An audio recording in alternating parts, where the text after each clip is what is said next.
Alors, j'ai trouvé ce petit outil qui va être très intéressant parce que au-delà de simplement être un simple tableau blanc, qui est déjà pas mal, je trouve assez simpliste, un peu dans le cadre de dans le type d'Excalibro que je vous ai déjà présenté. Ici, TLDraw va nous permettre, avec sa version computer, on va voir, de jouer un peu avec de l'intelligence artificielle, et je trouve que c'est pas mal. Alors, si on le prend sur sa version basique, TLDraw nous permet de faire ce que font les tableaux blancs, c'est-à-dire ici d'aller venir chercher, ajouter quelques formes, voilà, hop. On va pouvoir régler bien sûr la taille, etc. De l'élément, la couleur, voilà. Et puis on va pouvoir ajouter du texte. Donc ici, mettre un petit texte à l'intérieur. Bon voilà, rien de sorcier. De ce qu'on peut faire ici directement avec un Excalibro. Je vais pouvoir changer la couleur. Je vais mettre un deuxième lien. Voilà, je vais changer la couleur également. Je trouve assez simple, mais assez ergonomique, grâce à son petit menu ici, qui est assez simpliste. Voilà, donc on va pouvoir ce genre de choses. Hop, j'en fais un troisième pour la forme. On va changer la couleur en jaune.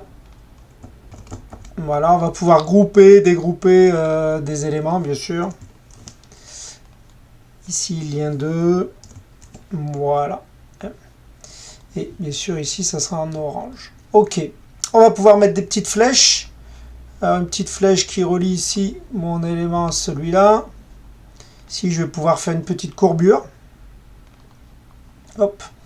Donc, je vais mettre une deuxième flèche qui relie mon élément à celui-là. Hop. Et je vais faire pareil, petite courbure. Voilà. Donc, ça va des trucs un peu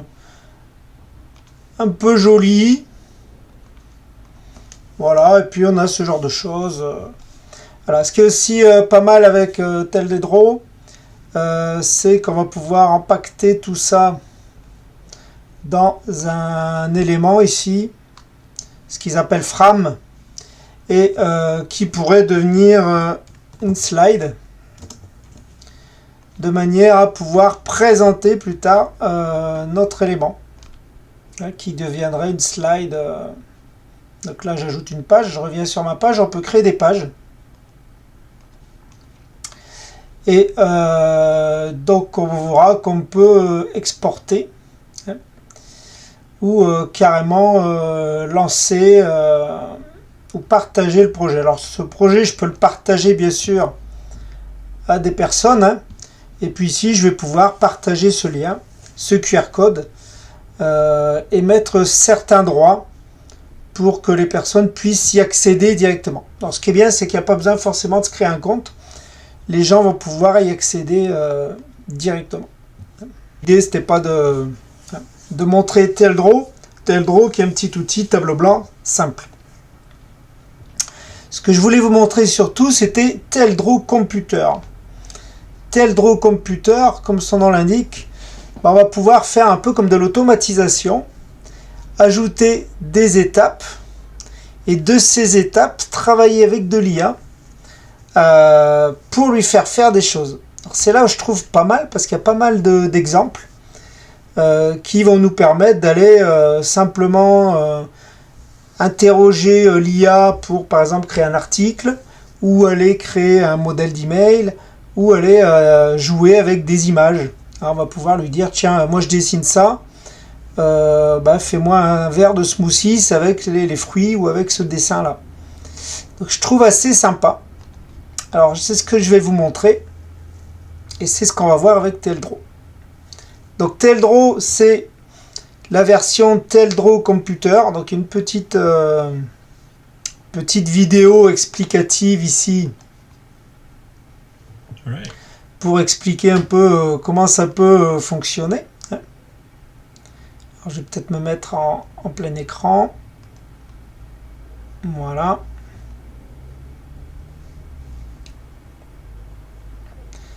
Donc l'idée, c'est que on va lui rentrer un texte.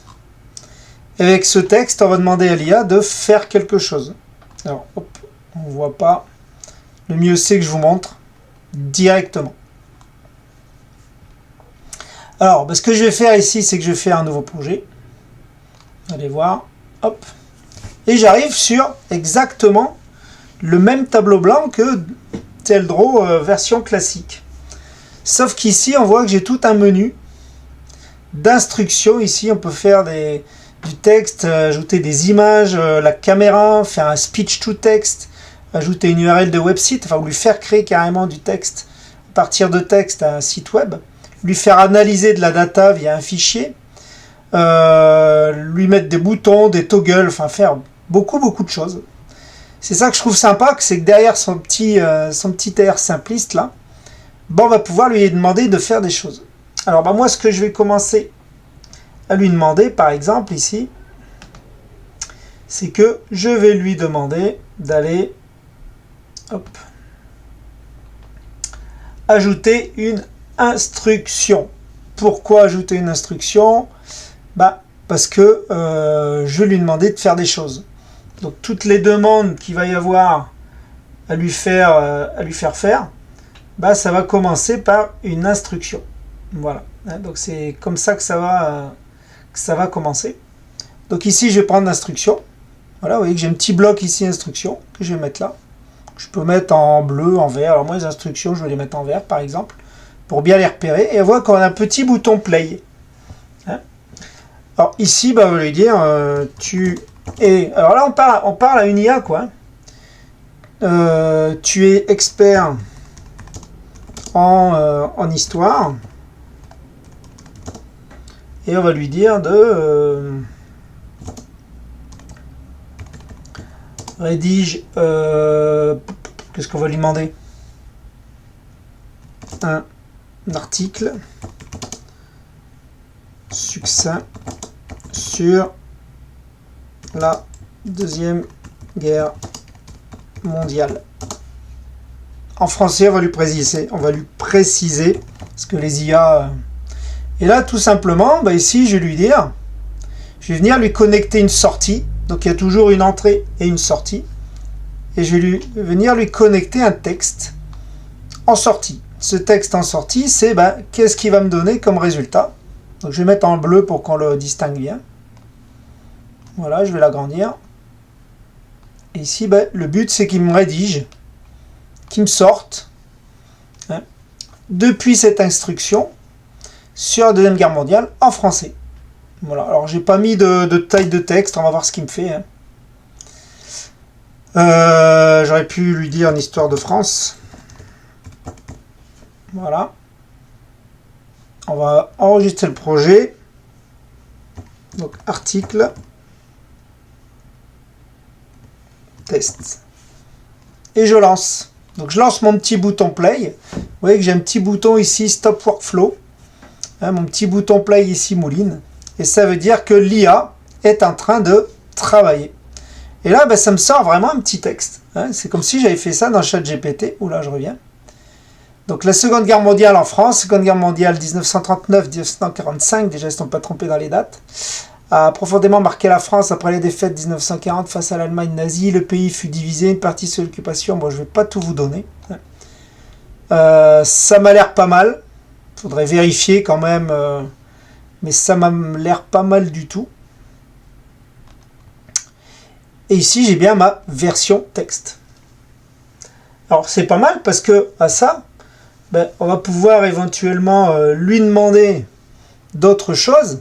C'est-à-dire que je vais pouvoir aller lui dire ici, ok, tu m'as fait mon petit article, éventuellement, ajoute-moi une image. Donc, on va prendre le truc image, bim. On va le mettre ici. Voilà, on fait un petit truc comme ça. On va connecter notre élément. Alors, il y a juste à venir coller le truc. Voilà, à image. Et là, maintenant, si je relance à partir de mon texte, maintenant, ça va venir ici, me créer une image en relation avec ce texte. Donc, c'est parti. Et là, alors là, j'ai pas besoin de mettre de prompt. Parce que normalement, il devrait mettre quelque chose à l'effigie de la guerre. Hein. Sauf que ici, il ne me l'a pas généré. Pourquoi? Parce que je pense que je n'ai pas lancé mon truc depuis le début. Alors, on va relancer ça. Et ce que je vais lui dire, hein, ici, par contre, je vais peut-être lui mettre ici un texte entre les deux. On va voir. Je vais relancer quand même ici. No image générée. Ouais. Alors, quelque chose à clocher. Alors, pourquoi? Parce que peut-être parce que entre les deux, il lui manquerait quand même un prompt pour lui dire de créer l'image. Donc, je vais rajouter ici une instruction. Voilà, ici. Et à partir de là, je vais relier ici mon instruction ici. Voilà. Et cette instruction va me relier à l'image. Bim. Et ici, je vais lui dire génère une image illustrant la Deuxième Guerre mondiale. Voilà, très simple. Je lance. Et là, normalement, ça devrait aller lancer mon image. Et il comprend mieux ce qu'il va devoir faire. C'est vrai que dans le premier bloc, je lui donnais pas trop d'éléments. Vous voyez que là, il m'a fait une jolie petite image. Hein, donc on voit des militaires, si je grossis un peu. On va grossir un peu cette image. Voilà, on voit des militaires qui arrivent, qui sont sur voilà, des ruines, hein, des barricades. Il y a des hommes, il y a des femmes d'ailleurs. Cette image, maintenant, je peux très bien venir la télécharger. Ici. Enfin, la télécharger, pardon, ici. Ou uploader une image pour lui donner de l'inspiration pour autre chose. On va faire autre chose, c'est que je pourrais très bien lui donner une image, par exemple. Ici, je vais lui dessiner. Hop. Qu'est-ce qu'on va lui dessiner? On va essayer de lui dessiner un avion, tiens. Hop, hop. Alors, on va dessiner un avion. Voilà. On va voir comment je dessine bien un avion.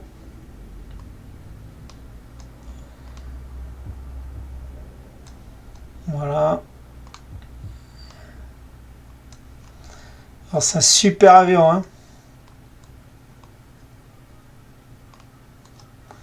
Je sais pas s'il va comprendre ça, mais bon. Ici, je vais mettre ça dans un cadre. Voilà, dans une frame. Et ici, je vais lui dire, de cette frame, tu me crées une image. Donc, on va repartir ici de la guerre. Et de cette frame, je vais lui dire, tu me donnes une image. Voilà. Toc. Et ici, Deuxième Guerre mondiale. On va relier, toujours pareil ici, mon élément. C'est-à-dire que je vais avoir cette première image.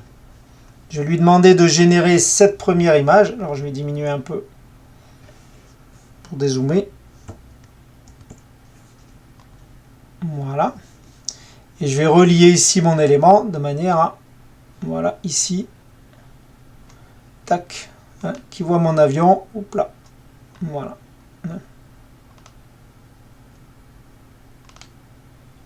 Donc là, vous voyez que c'est une frame, hein, donc c'est un élément qui connaît. Je vais le mettre là, qu'on voit bien. Et ici, ça devrait me régénérer, si j'ai bien compris la doc, une image. Donc je relance. Donc il va me régénérer normalement l'image ici avec mes militaires.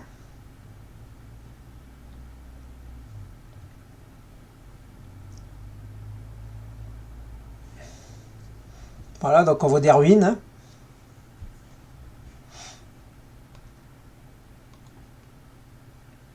Et ici, il devrait me générer Il ne m'a pas me généré mon image. Comment ça se fait ça? Il devrait me générer un avion. Il aurait dû me générer un avion. Alors, on va relancer. On va faire comme ça.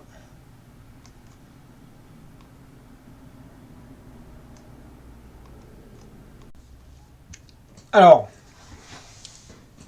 ici, j'ai réussi, alors parce que j'ai repris en fait l'ordre. Hein. Il y a l'ordre qui est hyper important pour la génération des éléments. Et ici, donc ici, j'ai toujours mon article sur la Deuxième Guerre mondiale. Je lui dis ici en instruction de reprendre ici ces éléments. Hein. Et donc, il a bien analysé mon dessin. Vous voyez qu'il me voit bien un avion. Mais je vais lui demander de générer un modèle militaire utilisé durant la Seconde Guerre mondiale. Et là, on va voir s'il va pouvoir me générer un avion militaire hein, qui était utilisé pendant la Seconde Guerre mondiale.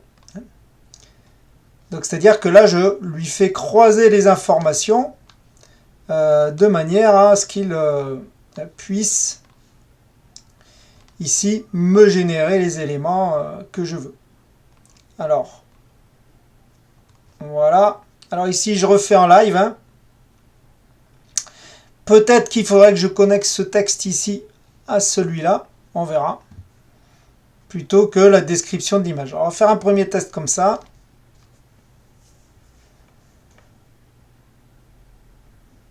Donc là, normalement, il me décrit l'image. Là, elle a bien vu que c'est un simple avion. Le dessin, c'est un simple avion.